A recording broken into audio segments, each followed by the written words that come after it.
আসসালামু আলাইকুম বন্ধুরা, কে কোথায় থেকে আমাদের এই ভিডিওটা দেখতেছেন সবাই একটা শেয়ার ফলো এবং লাইক দিয়ে যাবেন। তো আমরা আসছি আজকে, এই যে দেখেন, এই যে ভুট্টা খেতে ভিডিও করার জন্য আসছি। এই যে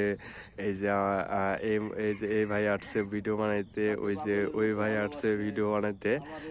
এই যে ভুট্টা খেতে, ওই যে স্কিপ মনে করতেছে সে ভিডিও বানাবে। এই যে ভুট্টা খেত, আর ওই যে দেখেন ওই পাশে এই যে ভারত, আর এই যে এটা বাংলাদেশের ভুট্টা খেত। তো এই যে দেখেন, মানে এখনো ভুট্টা হয় নাই, কেবল ভুট্টার ফুল আসতেছে। এই যে ফুল আসতেছে ভুট্টার, এখনো ভুট্টা মানে পুরোপুরি হয় নাই। ভুট্টা হইলে এইখানে মানে পুরো কলা হবে, কলা হইলে সেটা ঠিক আছে, সেটা থেকে ভুট্টা উৎপাদন হবে। এই যে কেবল ফুল আসছে, এই যে দেখেন বন্ধুরা, কেবল ফুল, এখনো মানে আসে নাই। এই যে অনেক ভুট্টা ক্ষেতের অভাব নাই। এই যে দেখেন, মানে চতুর্পাশ দিয়ে খালি ভুট্টা ক্ষেত আর ভুট্টা ক্ষেতের অভাব নাই, ঠিক আছে।